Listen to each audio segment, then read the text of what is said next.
Assalamualaikum warahmatullahi wabarakatuh. Perkenalkan, nama saya MYGR dan Maulana dengan NIM 10323063. Di sini saya akan menjelaskan tentang sejarah hak asasi manusia di Indonesia, hak asasi manusia dan keadilan gender, serta negara, agama, dan hak asasi manusia. Untuk itu, berikut adalah penjelasannya tentang sejarah hak asasi manusia di Indonesia. Ketika kita berbicara tentang hak asasi manusia atau HAM, banyak orang langsung membayangkan deklarasi internasional, pengadilan HAM, atau bahkan konflik besar yang mencederai kemanusiaan. Namun sejatinya perjuangan hak asasi sudah menjadi bagian dari sejarah panjang bangsa Indonesia. Dalam video ini saya akan menjelaskan bagaimana sejarah HAM berkembang di Indonesia dari masa penjajahan hingga masa era reformasi. Masa kolonial atau awal pelanggaran HAM, penjajahan Belanda berlangsung lebih dari 3 abad di Nusantara. Selama itu, rakyat dipaksa kerja roti, pajak tinggi, dan kehilangan hak atas milik tanah. Sistem tanam paksa menyebabkan kemiskinan massal, kelaparan, dan penderitaan. Tokoh-tokoh seperti R.A. Kartini atau Raden Ajeng Kartini dan Ki Hajar Dewantara mulai menyuarakan pentingnya kebebasan pendidikan dan harga diri manusia. Kutipan R.A. Kartini atau Raden Ajeng Kartini itu habis gelap terbelah terang, refleksi atas harapannya ketika akan kebebasan dan hak perempuan. Yang kedua ada proklamasi kemerdekaan, visi HAM dalam pembukaan UUD 1945. Pada 17 Agustus 1945, kemerdekaan Indonesia menjadi titik awal kedaulatan rakyat. Dalam pembukaan Undang-Undang Dasar, tercantum kemerdekaan adalah hak segala bangsa. Kalimat ini menyiaratkan pengakuan atas hak dasar setiap manusia. UUD 1945 ini pada pasal 28 menjadi dasar yuridis awal perlindungan HAM di Indonesia. Yang ketiga ada masa Orde Lama dan Orde Baru ketika HAM dikesampingkan. Orde Lama diwarnai gejolak politik dan pelanggaran HAM, termasuk peristiwa 1965. Di era Orde Baru, pembangunan ekonomi menjadi prioritas, tetapi kebebasan sipil ditekan. Sosial media, pembungkaman oposisi, dan pelanggaran HAM berat seperti di Timur Timur marak terjadi. Hak politik, hak berpendapat, dan hak berkumpul dibatasi. Yang keempat, reformasi 98, titik balik HAM di Indonesia. Reformasi memandai kejatuhan Orde Baru dan munculnya gelombang tuntutan HAM. Pemerintahan membentuk Komnas HAM berdasarkan Kepres nomor 50/1993, diperkuat dengan UU nomor 39/1999. Tumbuhnya LSM seperti Kontras, LBH, dan media independen menjadi pengawas HAM. Yang kelima ada era kontemporer tentang HAM. HAM saat ini menghadapi tantangan baru, kriminalisasi aktivis dan pelanggaran di Papua, konflik agraria, serta isu digital privacy. Namun masyarakat sipil lebih aktif, media sosial menjadi alat advokasi HAM. Hak asasi manusia di Indonesia bukanlah barang asing. Ia tumbuh bersama perjalanan bangsa, tapi tugas kita belum selesai. Karena HAM bukan hanya sejarah, tapi komitmen yang harus dijaga hari ini dan esok hari. Yang kedua, saya akan menjelaskan tentang hak asasi manusia dan keadilan gender.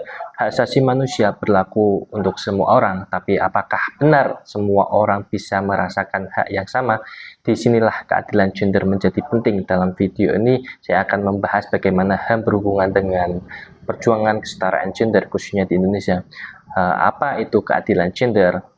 Keadilan gender bukan berarti menyamakan semua hal, tapi memastikan semua gender punya hak dan kesempatan yang setara, termasuk akses terhadap pendidikan, kesehatan, pekerjaan, serta perlindungan hukum. Sejarah ketimpangan gender di Indonesia, tradisi patriarki membuat perempuan sering dipinggirkan dalam pengambilan keputusan, baik di rumah maupun di publik. Pekerjaan perempuan sering dibayar lebih rendah dan tidak mendapat perlindungan yang layak. Ketiga, ada bentuk pelanggaran HAM berbasis gender, kekerasan dalam rumah tangga atau biasa kita disebut KDRT, kekerasan seksual termasuk di lingkungan pendidikan dan kerja, praktik diskriminatif terhadap perempuan dan kelompok minoritas gender. Yang keempat ada upaya negara, legislasi dan kebijakan. Undang-Undang Nomor 23 Tahun 2024 tentang penghapusan KDRT, Undang-Undang TPKS 2022 sebagai tonggak hukum penting dalam menangani kekerasan seksual. peran Komnas Perempuan, LPSK, dan gerakan sosial seperti Me Too dan Percuma Lapor Polisi. Yang kelima, ada laki-laki dan masyarakat dalam mendorong kesetaraan. Kesetaraan gender bukan hanya isu perempuan, penting bagi laki-laki untuk mendukung lingkungan yang setara dan bebas kekerasan. Jika hak hanya bisa dinikmati sebagai orang, maka itu bukan hak, itu adalah hak istimewa. Perjuangan keadilan gender adalah bagian dari perjuangan HAM, karena tanpa kesetaraan tidak akan ada keadilan. Bagian selanjutnya yaitu tentang negara, agama, dan hak asasi manusia. Indonesia adalah negara unik. Kita bukan negara agama, tapi bukan juga negara sekuler. Kita mengakui keberagaman agama, tapi juga menjunjung tinggi hak asasi manusia. Lalu bagaimana hubungan antara negara, agama, dan HAM di negara Indonesia? Negara dan agama dalam Konstitusi Pasal 29 UUD 1945.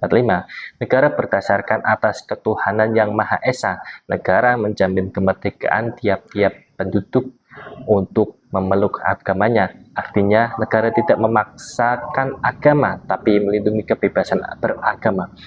Indonesia mengakui 6 agama, tapi ada juga penghayat kepercayaan, ketegangan antara agama dan HAM.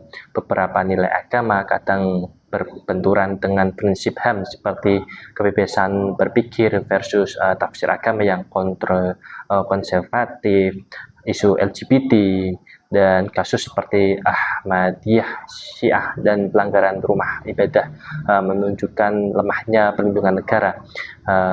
Undang-undang penodaan agama itu pisau atau bermata dua. UU nomor 1 PNPS 1965 sering dikritik karena dipakai untuk membungkam minoritas. Yang keempat, ada peran negara. Negara harus menegakkan hukum secara adil, tidak tunduk pada tekanan mayoritas. Maksudnya, negara perlu memberikan ruang dialog antar agama dan menjamin hak minoritas. Yang kelima, ada agama dan HAM. Ajaran semua agama pada dasarnya menjunjung nilai-nilai kemanusiaan, kasih sayang, keadilan, dan perlindungan. Agama dan HAM bukan dua kutub yang dipertentangkan. Keduanya bisa berjalan berdampingan dalam payung negara hukum yang adil. Mari kita jaga hak asasi setiap manusia tanpa kecuali. Untuk itu, sekian dari saya penjelasannya. Jika ada perkataan maupun perbuatan kurang berkenan, mohon dimaafkan. Wabillahi taufiq wal hidayah. Wassalamualaikum warahmatullahi wabarakatuh.